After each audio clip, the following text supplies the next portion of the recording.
Assalamualaikum. This is Dr. Mohammed Shafi and you guys are watching Biochemistry. आज का lecture, आज की class बहुत ही इंपॉर्टेंट होने वाली है क्योंकि इस लेक्चर सीरीज़ के अंदर बेसिकली हम बात कर रहे थे नम्स एमडीकैट की। और नम्स एमडीकैट के अंदर आज जो पेपर हम डिस्कस करने वाले हैं वो है नम्स एमडीकैट 2021। ठीक है, अब बिना किसी देरी के इस पेपर को स्टार्ट करते हैं। सबसे पहला क्वेश्चन जो यहाँ पे स्क्रीन पे मौजूद है, कह रहा है if fertilisation occur the young embryo is implanted into.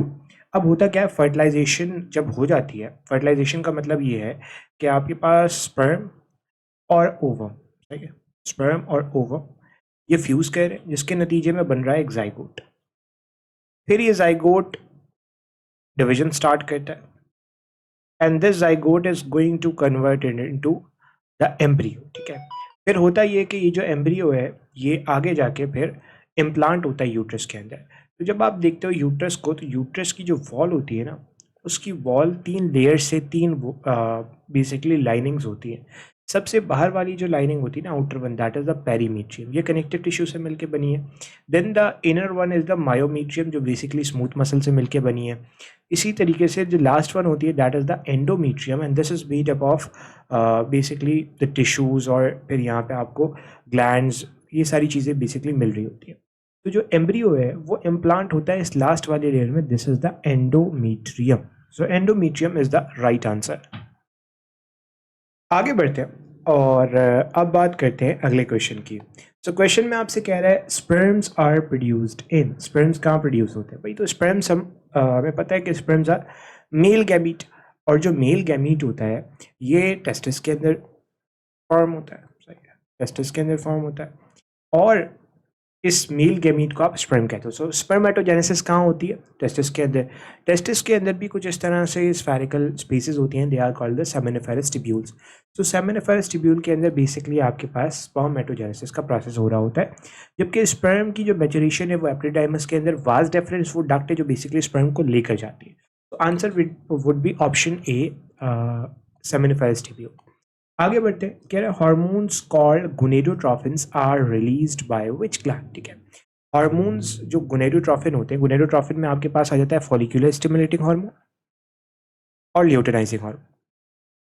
ये दोनों कहाँ से रिलीज होते हैं? तो हमें पता है कि हाइपोथैलेमस से रिलीज होता है जीएनआरएच। आपसे जीएनआरएच नहीं पूछा, गोनेडोट्रोफिन रिलीजिंग हार्मोन नहीं पूछ रहा, गोनेडोट्रोफिन के बारे में बात कर रहा है।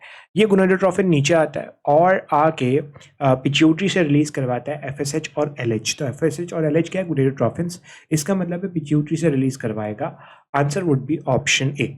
सही है, चलो आगे बढ़ते हैं।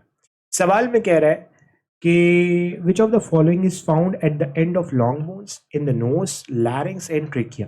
अब सिंपल सी बात है कि हमारे पास जो लॉन्ग बोन्स होती हैं, उन लॉन्ग बोन्स की एंड के ऊपर आपको इस तरीके से कार्टिलेज मिलती है and this cartilage is nothing but the hyaline cartilage. Cartilage वैसे तो 3 तरह की होती है, hyaline cartilage, elastic cartilage, fibrous cartilage, but यहाँ पे आपको हाइलीन कार्टिलेज मिलेगी। So hyaline cartilage is the right answer. सही है, अच्छा अगले सवाल की तरफ बढ़ते हैं। अगला सवाल भी काफी आसान है, आपसे कह रहा है a muscle with characters like spontaneous contraction, अचानक से कॉन्ट्रैक्ट रिलैक्स करना, वन न्यूक्लियस पर सेल यानी कि यूनी न्यूक्लिएटेड। यूनी न्यूक्लिएटेड का मतलब क्या होता है? सेल के अंदर सिर्फ एक न्यूक्लियस है। सही है, uninucleated. And no control over contraction, no control over contraction का मतलब है involuntary, involuntary muscle.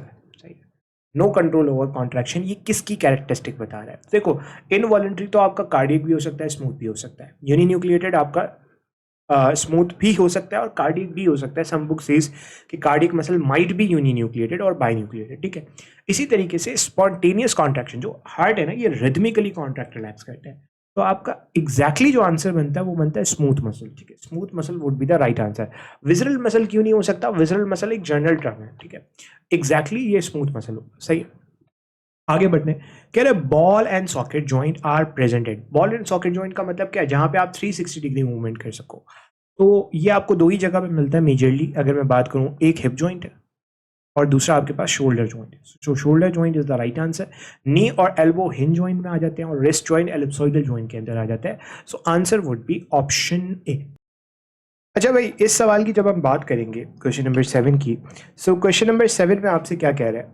Question number 7 में आपसे कह रहा है which body function is not controlled through negative feedback mechanism. Negative feedback mechanism क्या होता है? देखो, नेगेटिव फीडबैक मैकेनिज्म का मतलब ये फॉर एग्जांपल कोई स्टिमुलस आता है। स्टिमुलस क्या हो सकता है? लेट सपोज हम मान के चलते हैं कि आपकी बॉडी का टेम्परेचर बढ़ता है। अब जब बॉडी का टेम्परेचर बढ़ने लगता है ना, तो जैसे ही टेम्परेचर बढ़ने लगता है, रिसेप्टर्स डिटेक्ट करते हैं इस चेंज को, and this is the stimulus.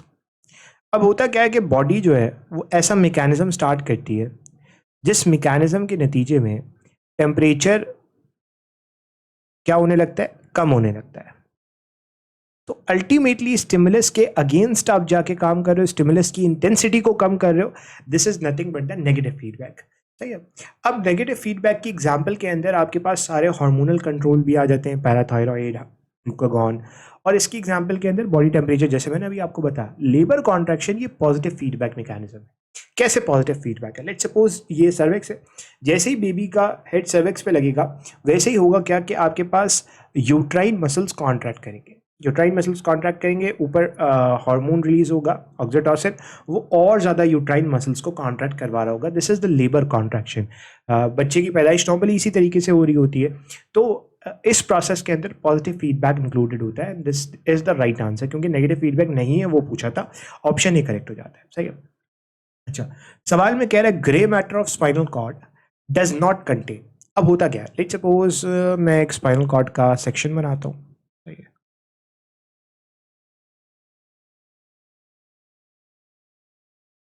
ये मान के चलते हैं स्पाइनल कॉर्ड का सेक्शन है कि इस तरीके से यहाँ पे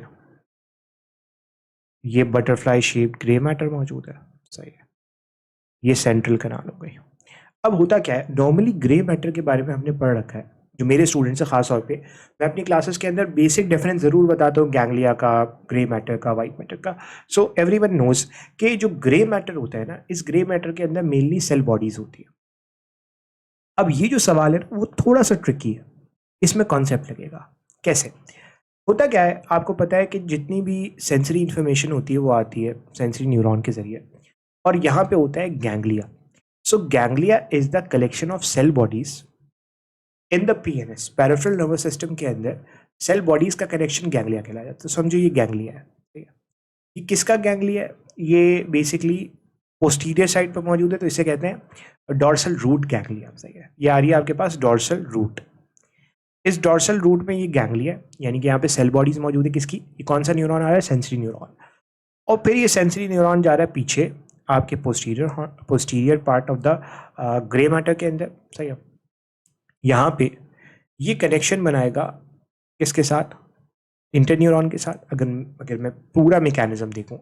और फिर यहाँ से निकलेगा आपके पास क्या? यहाँ से निकलेगा आपके पास सेल बॉडी से निकलेगा इस तरीके से, यहाँ पे सेल बॉडी मौजूद होगी मोटर न्यूरॉन की, और यहाँ से आपका निकल जाएगा सेल बॉडी का फाइबर। तो अगर आप नोट करो तो कह रहे हैं grey matter of spinal cord does not contain. क्या ग्रे मैटर में नहीं है? इंटरन्यूरॉन है, तो पूरा का पूरा इंटरन्यूरॉन होगा, यानी कि सेल बॉडी और एक्सॉन वगैरह सब आ जाएगा।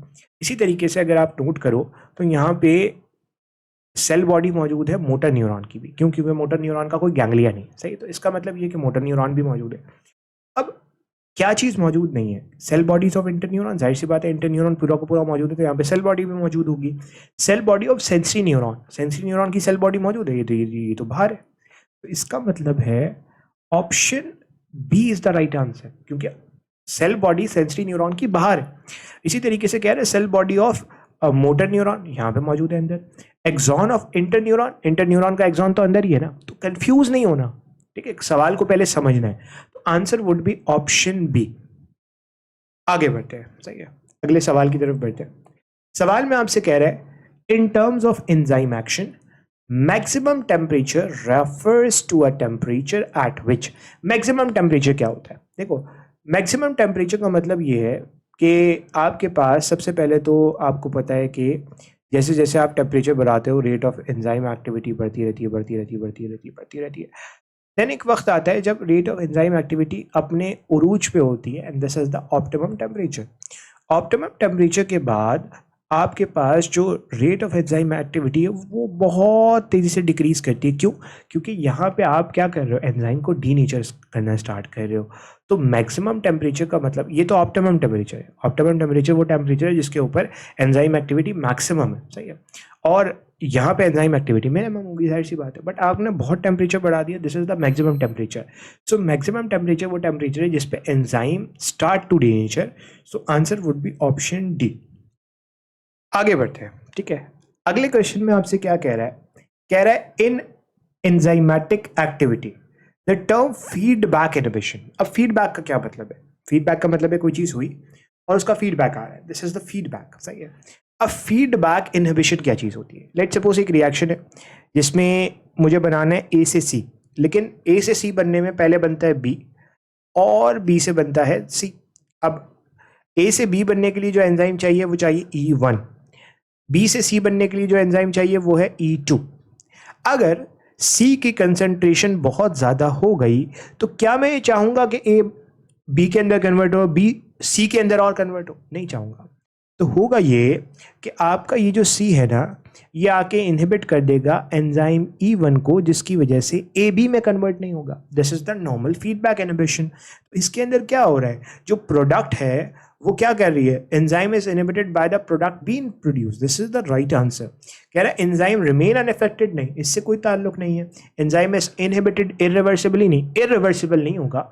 जाहिर सी बात है, जब सी की कंसंट्रेशन कम होने लगेगी तो ये मैकेनिज्म दोबारा स्टार्ट हो जाएगा। इसका मतलब ये तो गलत हो गया।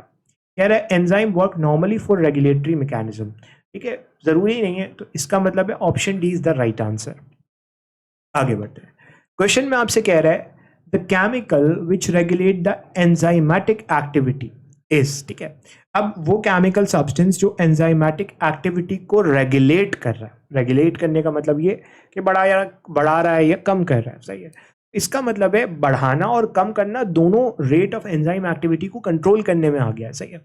इसका मतलब है both activator and inhibitor is the right answer. Substrate पे तो एंजाइम काम करता है, ठीक है। इसका मतलब है option D is the right answer. आगे बढ़ते हैं। सवाल में आपसे कह रहा है at temperature higher than optimum enzymatic activity decrease because of.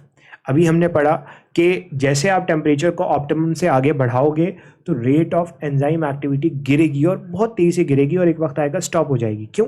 क्योंकि यहाँ पे एंजाइम डीनेचर हो रहा है, सो डीनेचुरेशन हो रही है। So answer would be option C. आगे बढ़ेंगे। अगले सवाल में आपसे कहता है in the which of the following idea was not part of Charles Darwin theory of evolution by natural selection। Charles Darwin की थ्योरी के अंदर क्या पॉइंट नहीं था, सही है। कह रहा है individual compete for square resources, बात बिल्कुल ठीक है। डार्विन ने ये कहा था कि भाई जब पॉपुलेशन बढ़ जाएगी तो आपस में इंडिविजुअल्स के दरमियान क्या शुरू हो जाएगा, कंपटीशन शुरू हो जाएगा रिसोर्सेस के लिए। फिर कह रहा है variation between individual arise by gene mutation. ये तो डार्विन की थ्योरी का बड़ा ड्रॉबैक था कि डार्विन ने ये नहीं बताया कि म्यूटेशन वेरिएशन जो है वो कहाँ से आ रही है, डिफरेंट ऑर्गेनिज्म के दरमियान ये जो चेंज है ये कहाँ से आ रहा है। तो ये ही वो पॉइंट था जो डार्विन ने नहीं बताया। फिर अगले ऑप्शन में कह रहा है only those individual best adapted by environment survive and reproduce, बात बिल्कुल ठीक है। नेचुरल सिलेक्शन के अंदर यही होता है। And organism produce more offspring that environment can support, ये बात भी ठीक है। क्योंकि पहला पॉइंट ही डार्विन ने कहा था कि भाई ओवर प्रोडक्शन करता है जब उसको सारी चीजें मिल रही होती, कोई भी लिविंग ऑर्गेनिज्म। तो answer would be option B. इस क्वेश्चन में आपसे कह रहा है evolution of kiwi, foot of modern horse, webbed feet of duck and loss of teeth in whales were all explained in detail by। अब देखो ये जो आपके पास ये सारे चीज़ें बता रहा है, कीवी की इवोल्यूशन, डक की इवोल्यूशन, व्हेल की इवोल्यूशन, ये सबसे ज़्यादा किसने अच्छा बताया, किसने डिटेल में एक्सप्लेन किया? देखो लेमार्क बात करता था इनहेरिटेंस ऑफ एक्वायर्ड कैरेक्टर की, यानी कि जो भी कैरेक्टर आ गया वो आगे चला जाएगा, ठीक है। इसी तरीके से वीजमैन जो है, वीजमैन ने जर्म प्लाज्म थ्योरी दी थी। डी वेरीज आपको जो है वो ये बताता था कि म्यूटेशन कैसे आई। तो अगर आप नोट करो तो लमार्क की theory use of organ and disuse of organ के ऊपर बात करती थी, जबकि डार्विन बात करता था नेचुरल सिलेक्शन की। तो this is the right answer. क्यों? क्योंकि देखो कीवी की इवोल्यूशन, कीवी एक फ्लाइटलेस बर्ड है, क्यों इवोल्यूशन इसकी फ्लाइटलेस के तौर पे हुई? क्योंकि प्रेडेटर्स नहीं थे इसके, अल्टीमेटली कीवी इवॉल्व हो गई। तो बेसिकली अगर इसका आप अप्रोप्रिएट आंसर देखोगे ना, दैट इज द डार्विन। ठीक है, डार्विन ने ये सारी चीजें एक्सप्लेन के अंदर डिटेल की, डिटेल में एक्सप्लेन की, सॉरी। बेसिकली लमार्क ने जो एक्सप्लेनेशन दी थी वो दी थी जिराफ की, स्नेक की, डिफरेंट और चीज़ों की। तो answer would be option B. Moving forward आपसे आगे कह रहा है which of the following is not true about interferon. Interferon के बारे में क्या चीज़ ठीक नहीं है? इंटरफेरॉन साइटोकाइन से बिलोंग करते हैं, ये साइटोकाइन से बिलोंग करते हैं। डिफरेंट तरह के साइटोकाइंस होते हैं इंटरफेरॉन, तो इसी तरह के और भी साइटोकाइंस होते हैं। ये इंटरफेरॉन्स क्या करता है? ये इंटरफेरॉन नेचुरल किलर सेल को भी एक्टिवेट करता है। सही है, जाहिर सी बात है, इंटरफेरॉन केमिकल है और ये केमिकल दूसरे इम्यून सेल्स को एक्टिवेट करेगा, उसके अंदर नेचुरल किलर सेल भी आ जाएगा, इम्यून सेल्स को एक्टिवेट करेगा, बिल्कुल ठीक है। सिक्रीट इंटरल्यूकिन, बेटा देखो सिंपल सी बात ये है कि इंटरफेरॉन खुद एक केमिकल है, वो कैसे इंटरल्यूकिन सिक्रीट करेगा? तो इसका मतलब है this is the right answer. आपसे पूछा था क्या चीज सही नहीं है, तो option D is the right answer. Moving forward, आगे कह रहे हैं intrinsic factor secreted by parietal cells of stomach help in। Intrinsic factor क्या करता है? देखो इंट्रिंसिक फैक्टर ये ग्लाइकोप्रोटीन है और ये बाइंड करता है किसके साथ? विटामिन B12 के साथ। विटामिन B12 के साथ बाइंड करेगा और विटामिन B12 की एब्जॉर्प्शन करवाएगा। सो अल्टीमेटली विटामिन B12 की एब्जॉर्प्शन करवाना इसका मेजर रोल है। ठीक है, अब आ जाओ आगे। फिर हमारे पास आता है major volume of gastric juices is produced in the stomach by. अब होता क्या है, गैस्ट्रिक जूस कब प्रोड्यूस होते हैं? लेट सपोज हमने कोई चीज़ स्मेल की या खाने को देखा, तो ये होता है सिफेलिक फेज। सिफेलिक फेज का मतलब है हमने कोई खाना देखा या खाने को सूंघा, तो इसमें कम अमाउंट के अंदर अप्रॉक्सीमेटली 20% आपका गैस्ट्रिक जूसेस सिक्रीट हो रहे होते हैं। लेकिन 60% के करीब करीब जो आपके गैस्ट्रिक जूसेस हैं वो तब सिक्रीट होते हैं जब पेट में प्रोटीन या इस किस्म का कोई खाना आ रहा है। तो ultimately presence of protein food in the stomach is the right answer. एक और होता है इंटेस्टिनल फेज, जिसके अंदर इंटेस्टीन की वजह से फिर एक मैकेनिज्म होता है और फिर अल्टीमेटली गैस्ट्रिक जूस सिक्रीट होता है, बट यहाँ पे उसका जिक्र नहीं है, तो हमने वो मार्क करना है ऑप्शन डी। ठीक है, इस सवाल में आपसे कह रहा है which one is not a metabolic role of liver. Metabolic role नहीं है लिवर का। लिवर क्या करता है? ऑप्शन ए में कह रहा है ग्लूकोनियोजेनेसिस। ग्लूकोनियोजेनेसिस क्या होती है? ग्लूकोनियोजेनेसिस ये होती है कि जब भी बॉडी के अंदर कार्बोहाइड्रेट सोर्सेस कम होंगी तो बॉडी नॉन कार्बोहाइड्रेट सोर्स से ग्लूकोज बना लेगी। सही है, तो दिस इज ग्लूकोनियोजेनेसिस, लिवर में होती है। ग्लाइकोजिनोलिसिस भी लिवर में होती है। डीअमाइनेशन का मतलब है अमाइनो ग्रुप रिमूव करना अमाइनो एसिड से, तो ये भी लिवर के अंदर होती है। आंसर होगा इम्यूनोग्लोबुलिन सिंथेसिस। क्यों? क्योंकि immunoglobulin are antibodies B cells के अंदर बनती है, तो answer would be option B. आगे बढ़ेंगे, कह रहा है the enzyme which is not produced by pancreas. Pancreas से प्रोड्यूस नहीं होगा ड्यूरिंग डाइजेशन। ट्रिप्सिन पेनक्रियास से, माइलेज पेनक्रियाटिक अमाइलेज पेनक्रियास से, पेनक्रियाटिक लाइपेज पेनक्रियास से। ठीक है, ये जो पैप्सिन है ना स्टमक में रिलीज होता है, स्टमक से सिक्रीट आउट हो रहा होता है, तो इसका मतलब है this is the right answer. क्या नहीं होता वो पूछा है, तो आंसर है ऑप्शन डी। सही है, आगे बढ़ेंगे। क्वेश्चन में आपसे कह रहा है the heart chamber from where aorta arise. Aorta क्या है? बेसिकली एओटा से पूरी बॉडी के अंदर ब्लड जा रहा होता है, तो पूरी बॉडी से अगर एओटा में ब्लड जा रहा है तो आपको पता है ये लेफ्ट वेंट्रिकल से अराइज होगा। सही है, सिंपल सी बात है, लेफ्ट वेंट्रिकल से पूरी बॉडी में ब्लड जाता है, तो लेफ्ट वेंट्रिकल से अराइज हो रहा है, option A is the right answer. Right ventricle से आपका पल्मोनरी ट्रंक अराइज होगा, तो ये नहीं हो सकता। ठीक है, अगले क्वेश्चन की तरफ बढ़ते हैं। कह रहे हैं lymphatic system contain all of the organ structures except. ठीक है, कौन सा स्ट्रक्चर या कौन सा ऑर्गन आपका लिम्फेटिक सिस्टम का पार्ट नहीं है? बहुत ही हलवा सवाल है और यहीं पे आपको नजर आ गया lung is the right answer, क्योंकि लंग रेस्पिरेटरी सिस्टम का पार्ट है, लिम्फेटिक से उसका कोई ताल्लुक नहीं है। स्प्लीन लिम्फेटिक सिस्टम का पार्ट है, लिम्फोइड मासेस लिम्फेटिक सिस्टम के पार्ट है, इसी तरीके से lymph vessel again lymphatic system का पार्ट है। आगे बढ़ेंगे, कह रहे the smaller 40s subunit of ribosome combines with larger subunit 60s in the presence of magnesium ion to form। अब ये 40s और 60s, लार्जर यूनिट 60s है, स्मॉलर सब यूनिट 40s है, तो बेसिकली ये एनिमल्स की बात कर रहे हैं। 40s सॉरी यूकैरियोटिक सेल की बात कर रहे हैं, 40s प्लस 60s। ठीक है, तो यूकैरियोटिक सेल के अंदर 40s प्लस 60s मिलके जो राइबोसोम बनाते हैं वो होता है 80s राइबोसोम। सही है। तो 80 S ribosome is the right answer. ये ऐसा नहीं कि आप दोनों को प्लस करके बता दोगे, नहीं, ये एक डेंसिटी की कहानी है, तो इसके अंदर जो है वो सिंपल प्लस नहीं होता, तो answer would be option D. सही है।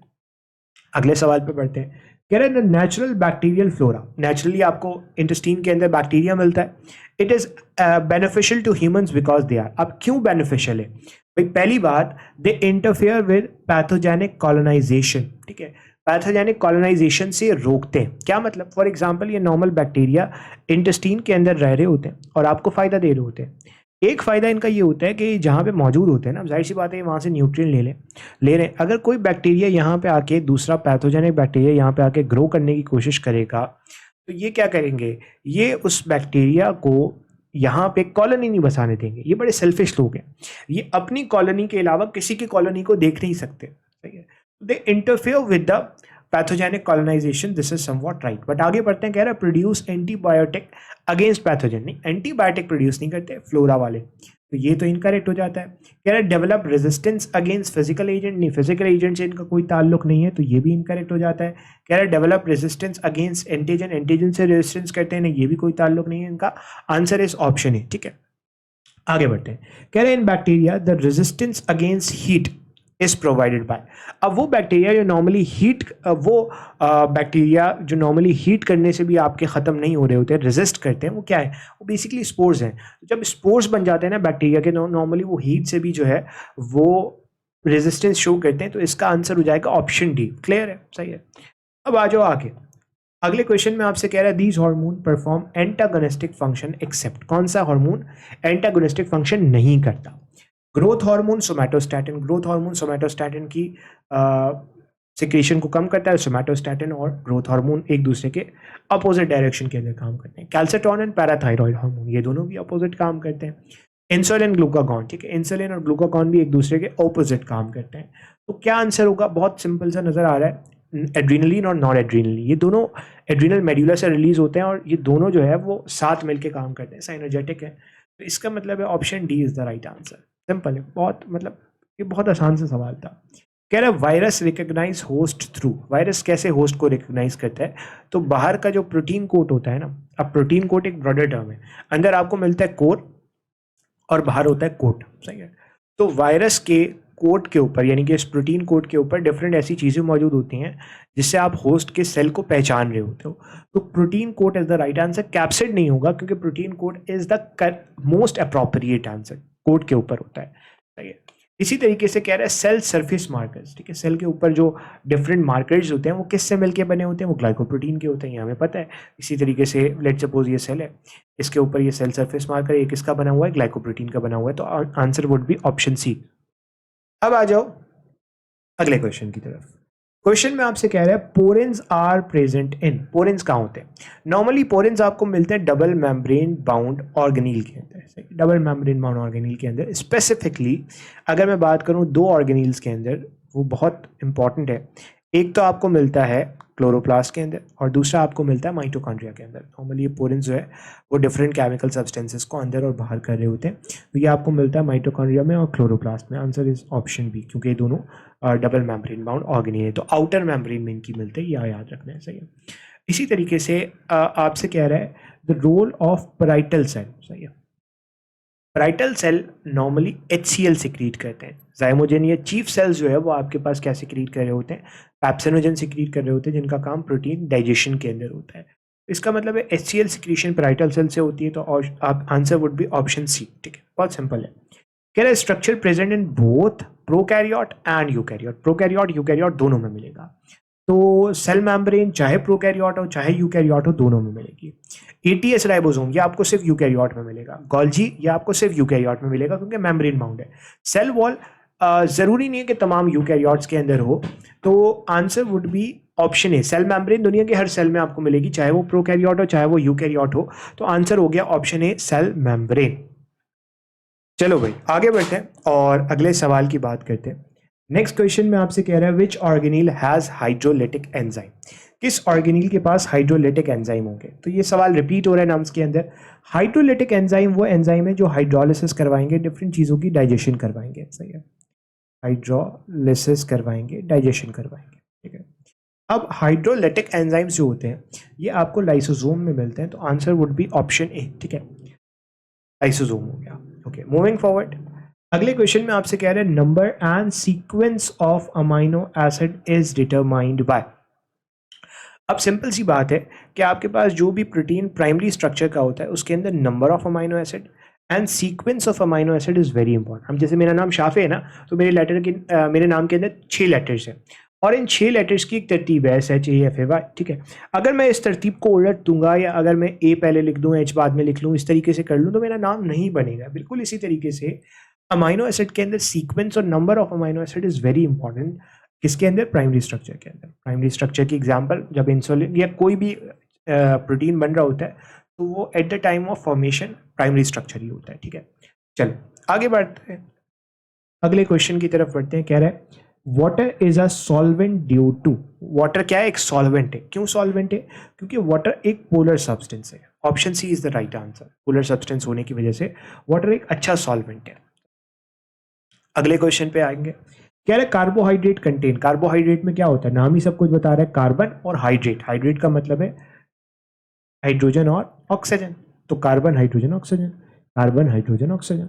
Answer would be carbon hydrogen oxygen, option C. Okay, moving forward, अगले क्वेश्चन में आपसे कह रहा है most of the RNA is present in. Most of the RNA आपको कहाँ मिलेगा? जाहिर सी बात है, मैसेंजर आरएनए भी कहाँ आ जाता है? साइटोप्लाज्म के अंदर आ जाता है। इसी तरीके से जो आपका राइबोसोमल आरएनए वो भी कहाँ आ जाता है? साइटोप्लाज्म के अंदर आ जाता है। तो मेजर जो आपको आरएनए मिलते हैं ना वो साइटोप्लाज्म के अंदर, ठीक है। Answer is option B. अगले क्वेश्चन में क्या कहते हैं? अगले क्वेश्चन में कहते हैं turgidity in plants is maintained by. Turgidity क्या होती है पहले तो ये समझो। लेट्स सपोज ये सेल वॉल है प्लांट सेल की, सही है, ये सेल मेम्ब्रेन है और ये है वैक्यूल। अब होता क्या है कि जैसे जैसे वैक्यूल स्वेल करता है ना, ये एक फोर्स लगाता है इसके ऊपर, सेल वॉल के ऊपर, and this is called the turgor pressure, सही है। इसे क्या कहते हो? टर्गर प्रेशर का नाम देते हो, जिसकी वजह से सेल है ना वो अपनी जगह पे कायम रहता है। So this actually maintains the turgidity of the plant. Turgidity of the plant cell कौन मेंटेन कर रहा है? ये वैक्यूल, सही है। तो वैक्यूल, ये इंटरनल प्रेशर तो लिखा है बट इन्होंने प्रिसाइसली यहाँ नहीं लिखा कि इंटरनल प्रेशर से इनकी क्या मुराद है, तो ये तो नहीं हो सकता। वॉल प्रेशर भी नहीं हो सकता। ऑस्मोटिक प्रेशर वो चीज़ है जिसकी वजह से पानी अंदर आ रहा है, तो वो एक सेकेंडरी फीचर हो गया। यहाँ पे एग्जैक्ट जो ऑर्गेनील काम कर रहा है ना, that is the vacuole. So answer would be option B. Moving forward, आगे बढ़ते हैं। कह रहे chlorophyll pigment are present in. Chlorophyll pigment आपको कहाँ मिलेगा? सिंपल सी बात है, क्लोरोप्लास्ट के अंदर। अमाइलोप्लास्ट के अंदर स्टार्च स्टोर होता है, क्रोमोप्लास्ट के अंदर अदर देन ग्रीन पिगमेंट्स होते हैं, और इथियोप्लास्ट अगेन उसके अंदर स्टोरेज वाला काम है। तो यहाँ पे answer would be option A, सही है। ओके, आगे बढ़ेंगे। कह रहे xanthophyll are which pigment. Xanthophyll क्या है? जेंथो का मतलब होता है येलो, सही है।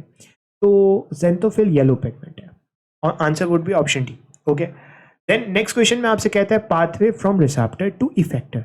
रिसेप्टर से इफेक्टर का जो पाथवे है, in which conscious part of brain is not involve in the, सही है। अब आसान जबान के अंदर आपसे ये कह रहा है कि भाई रिसेप्टर से इफेक्टर तक का जो पाथवे, लेट्स सपोज ये रिसेप्टर है, इससे इफेक्टर तक का जो पाथवे है इसके अंदर कॉन्शियस ब्रेन इन्वॉल्व नहीं है।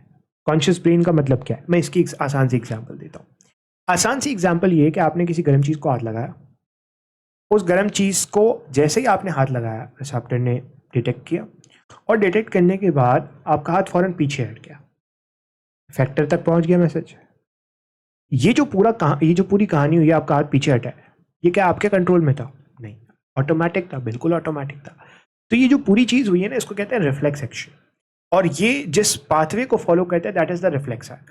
अब होता ये कि इसमें कॉन्शियस ब्रेन इन्वॉल्व नहीं होता। ऐसा नहीं होता कि आप कॉन्शियसली हाथ हटाते हो। इसका मतलब ये है कि answer would B reflex arc, option D. आगे बढ़ते हैं, ठीक है। अगले क्वेश्चन में आपसे कह रहा है which of the following organelle has its own DNA, अपना डीएनए, सही है। तो नॉर्मली दो ही ऑर्गेनील्स हैं जिनके पास अपना डीएनए मेजरली। एक तो आपके पास माइटोकॉन्ड्रिया हो गया, दूसरा क्लोरोप्लास्ट हो गया। तो माइटोकॉन्ड्रिया यहाँ पे नजर आ रहा है, mitochondria is the right answer, सही।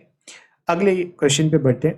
कह रहा है which organelle perform a role in the cell wall formation. तो सेल वॉल की फॉर्मेशन के अंदर गोल्जी का बड़ा इंपॉर्टेंट रोल होता है। क्योंकि इस तरीके से वेसिकल्स बनते हैं एंड देन ये फ्यूज हो जाते हैं, this is called the phragmoplast and ultimately फिर सेल वॉल बन जाती है और तो सेल्स जो है वो सेपरेट हो जाते हैं। तो गोल्जी का इसके अंदर मेजर रोल होता है, Golgi is the right answer. ठीक है, आगे बढ़ते हैं। क्वेश्चंस बहुत मुश्किल नहीं है, आसान है। कह रहे हैं स्टीरॉइड्स सिंथेसिस अकर इन, स्टीरॉइड की सिंथेसिस कहाँ होती है भाई? रफ एंडोप्लाज्मिक रेटिकुलम में तो प्रोटीन बनेगा, राइबोसोम के अंदर एग्जैक्टली प्रोटीन बन रहा है, सही है। गोल्जी के अंदर पैकेजिंग होती है और फिर आगे जाता है। स्मूथ एंडोप्लाज्मिक रेटिकुलम के अंदर स्टीरॉइड सिंथेसिस होती है, तो answer would be option D, सही है। क्वेश्चन आसान था, इतना मुश्किल नहीं था। ओके, मूविंग फॉरवर्ड, अगले क्वेश्चन में आपसे कह रहा है the master gland in the human body. Master gland क्या है? जो तमाम हार्मोन्स की सिक्रीशन को कंट्रोल करेगा वो है पिट्यूटरी। ठीक है, मास्टर ऑफ मास्टर ग्लैंड क्या है? वो हाइपोथैलेमस है। ठीक है, तो ये दो मेजर फर्क आपको पता होना चाहिए। अगले क्वेश्चन पे बढ़ते हैं। कह रहा है and product of light reaction of photosynthesis. Light reaction के अंदर क्या होता है? एनर्जी रिच मॉलिक्यूल बनते हैं जैसे एटीपी एंड NADPH। तो ये ऑप्शन आप ढूंढ लो, ATP and NADPH। Answer is option D. आगे बढ़ते हैं। अगले सवाल में आपसे क्या कहता है? कह रहा है डेफिनेशन ऑफ हाइड्रोलिसिस। हाइड्रोलिसिस क्या होता है? लेट्स सपोज ये आपके पास एक पॉलीमर है, सही है। इस पॉलीमर को आपने मोनोमर्स के अंदर कन्वर्ट करना है, तो यहाँ पे मान के चलते लगा हुआ है H, यहाँ पे मान के चलते लगा OH। अब होता क्या है, जिंदगी का उसूल है, नया बॉन्ड तभी बनता है जब पुराना बॉन्ड टूटता है।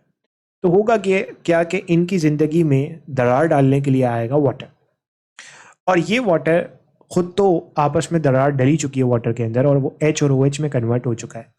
ये वाटर आएगा और दरार डालने की कोशिश करेगा इन दोनों मॉलिक्यूल्स के दरमियान। तो ये दोनों मॉलिक्यूल्स के दरमियान का जो आपस में बॉन्ड है वो टूट जाएगा एंड अल्टीमेटली होगा ये, इन दोनों का बॉन्ड जब टूटेगा तो यहाँ पे H जाके इसकी ज़िंदगी में आ जाएगा और OH जाके इसकी ज़िंदगी के अंदर आ जाएगा। अल्टीमेटली एक पॉलीमर मोनोमर के अंदर कन्वर्ट हो जाएगा। तो it is a breaking of molecule due to reaction with water. This is the right answer. इसका उलट होता है डिहाइड्रेशन सिंथेसिस, ठीक है, या कंडेंसेशन, वो कंबाइनिंग होता है। तो इसका मतलब है ये नहीं हो सकता, ये नहीं हो सकता, breaking of molecule due to reaction with hydrogen, नहीं ये भी नहीं हो सकता। तो आंसर इस ऑप्शन है। ठीक है, अगले क्वेश्चन पे बढ़ते हैं। सवाल में आपसे कह रहा है which of the following is a structural protein. Structure बनाएगा, कोलेजन स्ट्रक्चर बनाएगा, बहुत आसान है। कोलेजन आपको कनेक्टिव टिश्यू के अंदर मिलता है, कोलेजन बना रहा होता है। तो आंसर इज ऑप्शन ए। ठीक है, एंजाइम फंक्शन में रोल प्ले करेगा, सीजन प्रोटीन है, पैप्सिनोजेन भी एक एंजाइम है। तो आंसर है ऑप्शन ए। आगे बढ़ते हैं। अगले क्वेश्चन में आपसे क्या कह रहा है? अगले क्वेश्चन में आपसे कहता है transmission of nerve impulse is done by. Nerve impulse की ट्रांसमिशन कौन करता है? देखो, नर्व इम्पल्स की ट्रांसमिशन के लिए जरूरी है कैल्शियम, और ये जो कैल्शियम है, ये कैल्शियम मेजरली कहाँ स्टोर हो रहा होता है? स्मूथ एंडोप्लाज्मिक रेटिकुलम के अंदर स्टोर हो रहा होता है। स्मूथ एंडोप्लाज्मिक रेटिकुलम के अंदर ये कैल्शियम स्टोर हो रहा है। तो आंसर हो जाएगा option C, transmission of nerve impulse, यानी कि नर्व इम्पल्स को ट्रांसमिट करने के अंदर कैल्शियम चाहिए, कैल्शियम स्टोर हो रहा है स्मूथ एंडोप्लाज्मिक रेटिकुलम के अंदर। तो आंसर हो गया ऑप्शन सी। ह्यूमन ब्लड का पीएच पूछ रहा है। अब ये तो एग्जैक्टली किसी किताब में नहीं लिखा, वो स्टूडेंट्स जो मेरी क्लास ले रहे होते हैं उनको ये चीज़ें याद हो जाती हैं, क्योंकि ये वो चीज़ें होती हैं जो अक्सर लेक्चर के अंदर मैं रिपीट कर रहा होता हूँ। तो ह्यूमन ब्लड का जो पीएच होता है वो होता है 7.35 टू 7.45। इससे कम हो जाएगा तो हो जाएगा एसिडोसिस, और बढ़ जाएगा तो अल्कलोसिस। ठीक है, 7.35 टू 7.45 ये बेसिक चीज है, सही है। आगे बढ़ते हैं। कह रहा है in an X linked recessive disease, X linked recessive disease है, affected women married to a normal man. ठीक है, अफेक्टेड वुमेन का मतलब है, लेट्स सपोज मान के चलते हैं ये कंडीशन है, सही है, ये कंडीशन है affected women, x linked recessive है। तो जब तक रेसेसिव कंडीशन में नहीं होगा तब तक शो नहीं होगा, और नॉर्मल इंसान से शादी हो गई। The percentage of affected daughter, अब इफेक्टेड डॉटर की परसेंटेज पूछ रहा है, तो चाहो तो आप यहाँ पे पनेट स्क्वायर बना लो, सही, और पनेट स्क्वायर बनाते हैं। यहाँ पे रखो एक्स एच, यहाँ पे रखो एक्स, यहाँ पे रखो वाई, ये आ जाएगा एक्स एच एक्स। ये फीमेल कैसी होगी? जाहिर सी बात है ये कैरियर होगी, क्योंकि दोनों पे डिजीज़ नहीं है। इसी तरीके से ये फीमेल भी कैसी होगी? ये फीमेल भी कैरियर होगी, अफेक्टेड नहीं होगी। तो आपसे अफेक्टेड डॉटर की परसेंटेज पूछी थी, तो परसेंटेज तो अफेक्टेड डॉटर की दोनों में कोई भी नहीं है, तो इसका मतलब है 0% इज द राइट आंसर, दोनों कैरियर होगी। आंसर हो गया ऑप्शन बी। ठीक है, अब आ जाओ आगे। अब हमारे पास क्वेश्चन आता है the number of ATP used to produce 1 glucose in Calvin cycle. अब होता क्या है, इसके लिए एक ट्रिक याद रखना, 1 2 3। अब 1 2 3 का मतलब क्या है, एक कैल्विन साइकिल के अंदर, अगर बेसिकली एक कैल्विन साइकिल नहीं, अगर आपने एक कार्बन वाला कार्बोहाइड्रेट बनाना है तो एक कार्बन डाइऑक्साइड लगेगा, 2 NADPH लगेंगे और 3 ATP लगेंगे। सही है। अब अगर ग्लूकोज बनाना है तो ग्लूकोज के अंदर कितने कार्बन होते हैं, 6। तो इस पूरे को आप मल्टीप्लाई कर दो 6 से, तो 6 कार्बन डाइऑक्साइड चाहिए। इसी तरीके से 12 NADPH चाहिए और आपके पास 18 ATP चाहिए। तो ये देखो एग्जाम के अंदर क्वेश्चन आ गया, और ये जो मेरे स्टूडेंट्स मेरी क्लास अटेंड करते हैं उनको ये ट्रिक याद होगी, 1 2 3 ट्रिक, या 3 2 1 भी इसको लिख सकते हो, कोई मसला नहीं है। सही है। तो 1 is carbon dioxide, 2 is NADPH और 3 इज ATP। इसको मल्टीप्लाई कर लो जितने नंबर ऑफ कार्बोहाइड्रेट का, जितने नंबर ऑफ कार्बन का आपको कार्बोहाइड्रेट बनाना है। यहाँ पे ग्लूकोज बनाना था एक ग्लूकोज, अगर 2 ग्लूकोज बनाना होता तो आप क्या करते, आप इस पूरी इक्वेशन को मल्टीप्लाई बाय 2 कर दो, ठीक है, तो आपके पास आंसर आ जाएगा। तो आंसर हो गया ऑप्शन सी। सही है। आगे बढ़ते हैं। अगले क्वेश्चन में कह रहा है which part of virus has glycoprotein. तो ग्लाइकोप्रोटीन का होता है, वायरस के ऊपर इस तरीके से एनवेलप होता है और इस पे स्पाइक्स मौजूद होती है। ये क्या है, ग्लाइकोप्रोटीन है। तो एनवेलप के ऊपर ग्लाइकोप्रोटीन होता है। Answer is option A. ठीक है। अगले क्वेश्चन में कह रहा है which hexose is most important from biological point of view. सबसे ज्यादा इंपॉर्टेंट हेक्सोज 6 कार्बन वाली शुगर कौन सी है, तो वो है ग्लूकोज, क्योंकि वो प्राइमरी सोर्स ऑफ एनर्जी है बॉडी में, प्राइमरी है, यानी कि बॉडी जो सबसे इंपॉर्टेंट कार्बोहाइड्रेट सोर्स को इस्तेमाल करती है, दैट इज द ग्लूकोज। ठीक है, चलो आगे बढ़ेंगे। अब अगले क्वेश्चन में आपसे क्या कह रहा है, chromosome that are same in males and females. बहुत सिंपल सी बात है, ह्यूमंस के अंदर 2 तरह के क्रोमोसोम होते हैं, किसी भी ऑर्गेनिज्म के अंदर 2 तरह के होंगे, एक ऑटोसोम जिनका कोई ताल्लुक मेल फीमेल होने से नहीं है। सही है। और एक सेक्स क्रोमोसोम जो मेल्स के अंदर अलग होंगे, फीमेल्स में डिफरेंट होंगे। तो किसका ताल्लुक मेल फीमेल होने से नहीं है, ऑटोसोम का ताल्लुक नहीं है। तो आंसर इज ऑप्शन ए। सही है। आगे बढ़ेंगे। आप आगे आपसे कह रहा है in light reaction oxygen water is used as. अब वाटर कैसे यूज होता है, आपको पता है कि यहाँ पे फोटो सिस्टम होता है, इस फोटो सिस्टम से इलेक्ट्रॉन कूद के आगे आगे जा रहा होता है। इस इलेक्ट्रॉन की कमी को पूरा करता है क्लोरोप्लास्ट वाटर को तोड़ के, और ये जो वाटर का टूटना है this is called the photolysis, क्योंकि लाइट की प्रेजेंस में हो रहा है तो photolysis. Answer is option D, photolysis में इस्तेमाल होता है। ठीक है, चलो आगे बढ़ते हैं। लाइट रिएक्शन कहाँ होता है, तो हमें पता है भाई लाइट रिएक्शन वहाँ पे होगा जहाँ पे क्लोरोफिल होगा, यहाँ पे पिगमेंट होगा, और पिगमेंट कहाँ है, थाइलाकॉइड के मेम्ब्रेन के अंदर। सही है। तो thylakoid membrane is the right answer. Stroma के अंदर डार्क रिएक्शन होता है। ये बेसिक फर्क आपको याद होना चाहिए। ओके, देन नेक्स्ट क्वेश्चन कह रहा है which of the following attach bone to muscle. Bone to muscle, अब देखो एक होता है bone to bone, let suppose ये एक बोन है, सही है, ये दूसरी बोन है, इन दोनों को आपस में अटैच करने के लिए लिगामेंट होगा, और जबकि ये एक मसल है, इस मसल को अगर आपने बोन से अटैच करना है तो ये होगा इस मसल का टेंडन। तो tendon is the right answer, option D. Okay, अगले सवाल पर पढ़ते हैं। अगला सवाल भी बड़ा इंटरेस्टिंग है।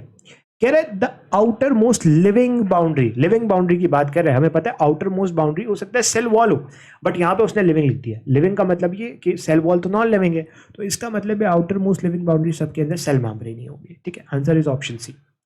आगे बढ़ते हैं। सवाल में कह रहा है the sensation of pain is produce by. Pain की सेंसेशन कौन प्रोड्यूस करता है, नॉइसी रिसेप्टर, क्योंकि फोटो रिसेप्टर तो लाइट को डिटेक्ट करेंगे, कीमो रिसेप्टर केमिकल सब्सटेंसेस को डिटेक्ट करेंगे, थर्मो रिसेप्टर टेम्परेचर को डिटेक्ट करेंगे। तो nociceptor is the right answer. बहुत आसान है, 3 नर्व्स एंडिंग होती है बेसिकली। इसी तरीके से ऑप्शन क्वेश्चन नंबर 59 में कह रहा है the resting membrane potential is. Resting membrane potential क्या है, जब कोई भी नर्व इंपल्स ट्रांसमिट नहीं हो रहा उस वक्त जो नॉर्मली मेम्ब्रेन के अक्रॉस सेल, ये जो आपकी न्यूरोलीमा है इसके अक्रॉस जो पोटेंशियल है वो कितना होता है, इट्स अबाउट -70 मिली वोल्ट। तो -70 millivolt is the right answer. ठीक है, ओके, नेक्स्ट क्वेश्चन में पूछ रहा है and the last question which neurotransmitter is present in peripheral nervous system. Peripheral nervous system के अंदर कौन सा न्यूरोट्रांसमीटर मेजरली मिलता है, तो इसका जो एग्जैक्ट आंसर है वो है acetyl choline, and this is the book liner question कि भाई कौन सा न्यूरोट्रांसमीटर आपको पेरिफेरल नर्वस सिस्टम में मिलेगा, एसिटाइल कोलिन मिलेगा।